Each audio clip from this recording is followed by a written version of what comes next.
Thank you, Madam Speaker. On October 7, 2001, the United States began Operation Enduring Freedom, and the war in Afghanistan was underway. The last decade of war has cost thousands of U.S. lives and hundreds of billions of taxpayer dollars. As a member of the House Armed Services Committee and as a representative of thousands of service members, military families, and veterans, I am entrusted with weighing the decision on what the profound effect on our nation's security this war has brought, and on the men and women that risk their lives every day to ensure that security. As we mark the 10th anniversary of the longest war in America's history, we believe it's time for Congress to ask some very serious questions about our military engagement in Afghanistan. Who are we fighting in Afghanistan? We entered this war because of the threat posed by an international terrorist organization, Al-Qaeda. While Al-Qaeda expands its operations around the globe, our military is tied up on a ground war against the Taliban, an Afghan rebel group with domestic ambitions.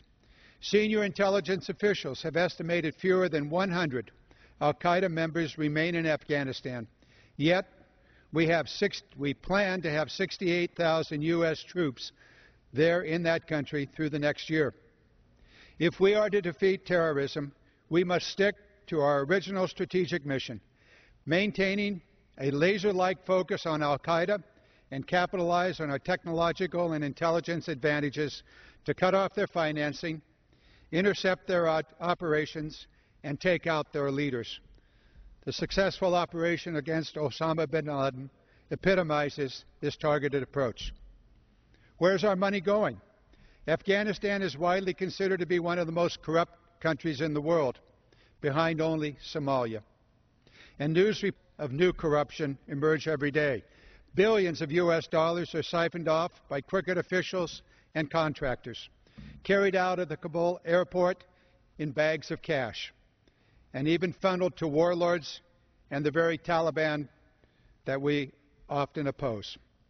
To date, the U.S. has spent nearly $500 billion in Afghanistan, and that price tag increases by $10 billion every month that we stay there. Meanwhile, we are forced to cut critical services at home in the face of a rising deficit and financial instability. We continue to hemorrhage finite U.S. resources in Afghanistan, and it makes us less, not more safe. When will this war end? While the current timeline commits 68,000 troops through 2013, there are reports, backed up by some facts, that the ongoing talks with the Afghan government about the future of U.S. and Afghanistan relationships, the United States is considering having 35,000 U.S. troops in Afghanistan until 2025, at an expected cost of over $50 billion a year. The human cost of this war is immeasurable. The dedication and commitment of American men and women in uniform is absolute. Our troops in Afghanistan execute their orders that put them at risk because they trust the mission in which they are deployed. That is absolutely essential to our nation's security.